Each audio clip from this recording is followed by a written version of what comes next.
I've always wanted to stay in a cabin by myself, just get away from everyone and everything for a while. And I thought I finally did. In late August, I decided to rent a cabin, but I didn't want anything generic. So I went to this app called House, which is basically Airbnb but for more unique or off-the-beaten-path places. The search bar had locations, price range, number of guests, dates, and the type of place.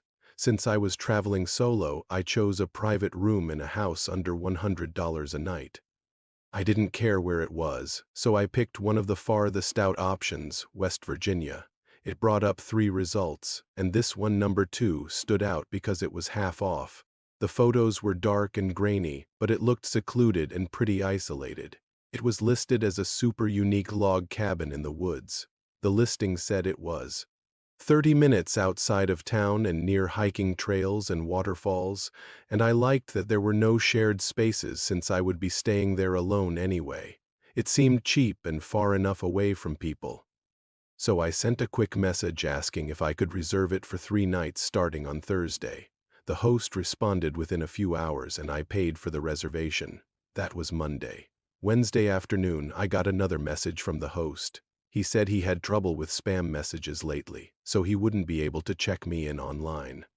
Instead, I should arrive any time after PM, but to text him when I got there so he could send me the key code. He also warned me that the roads to the cabin can be rough. He gave me the address and detailed directions, and that was the last I heard from him. On Wednesday evening, I left work early, got on the road and drove until it was dark. His instructions said to watch for a brown mailbox on the right side of the road. I saw it, turned into the driveway, and stopped when I reached the end. The trees closed in around me, and the road got rougher the deeper I drove in. The gravel was loose, and the headlights barely reached past the hood of my car. I followed the twists and turns until I came to a clearing, and that's when I saw the cabin. It wasn't like the pictures. It was older and worn down. The porch light flickered on and off, and the windows were dark.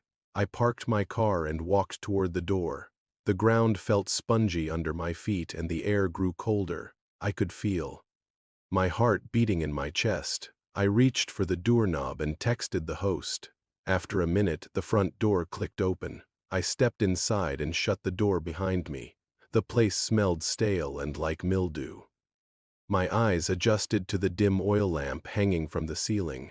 There was a table, 2 chairs, a full-length mirror, and an old TV on the wall.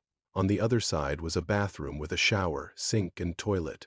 The only other room was the bedroom in the back. The bed was covered in a thick quilt. There were no curtains or blinds on the windows. I took off my jacket and dropped my bag on the floor. When I went to the window, I saw that the cabin was surrounded by tall trees and thick bushes. There was nothing around except for the woods. I tried calling the host, but his phone went straight to voicemail. I checked the app, but the listing was gone. It made me nervous that I couldn't find the place on any maps or get cell service on my phone. I pulled up a chair, sat at the table, and tried to calm down. At first, it was quiet. Then I started hearing dragging noises. Outside, it sounded like someone was dragging something heavy past the windows. The sound of whispers drifted in and out, voices, but I couldn't make out what they were saying. I told myself it was probably just the wind, but then footsteps began walking past the cabin. Footsteps circled the building, getting closer and closer. I could hear them on the roof, scraping against the wood. They scratched and scraped until they disappeared. I got up and tried to call the host again, but there was still no answer. I opened the app and searched the name of the place and my trip. Nothing showed up. I scrolled through my reservations. It was like it never existed.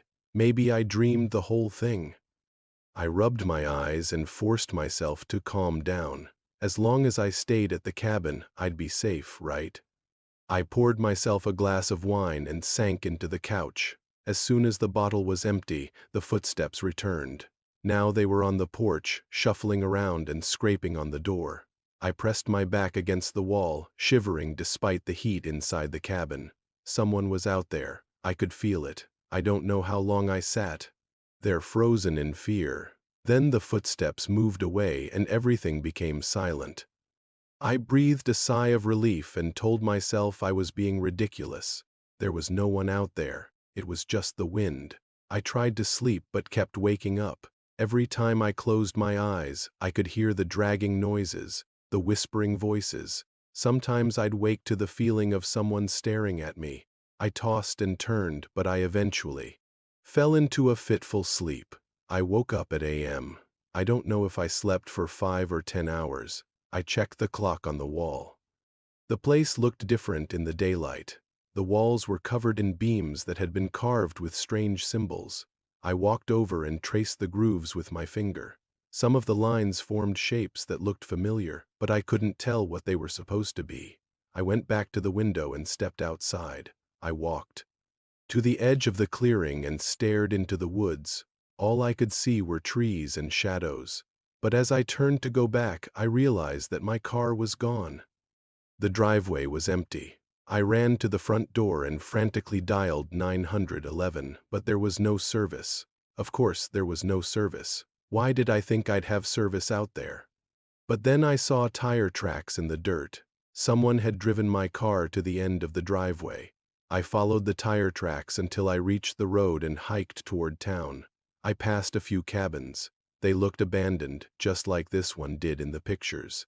Then I came across another set of tire tracks. Whoever took my car turned around and drove back toward the last cabin.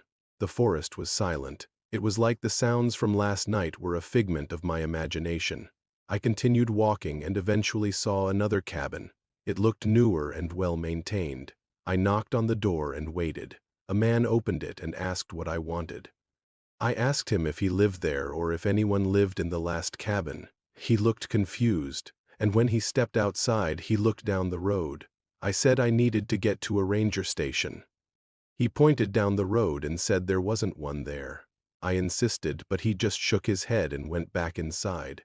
Something wasn't right. How could there be another cabin with people living there? And why did that guy seem so surprised I was there? I walked to the next cabin. This one had lights on and music playing. I knocked on the door and introduced myself. He invited me in and offered me water. I explained that I was staying at the last cabin and asked if he knew who owned it. He didn't. He said that cabin's been empty for years. We went to the window and looked out. I could see the overgrown driveway and the woods beyond it. I thanked him and went back outside. I started walking in the direction that the man had pointed earlier. The sun was rising now and the woods were alive with birds. But I didn't hear anything. No dragging, no whispering. Only the sounds of the forest. After a while, I saw a ranger truck. I jogged toward it and flagged it down. I told her about the cabin and she took me there. But when we arrived, it was like the place I described didn't exist. She said there weren't any properties there, not for decades. And besides, the state owns all the land in that area. She agreed that something was strange. But when I tried to describe the cabin, she didn't seem to understand what I was talking about. I told her it was the third cabin in from the ranger station on Deer Path Road. She looked at me blankly. There was no Deer Path Road. To this day, I don't know how I got there or who or what rented the place to me.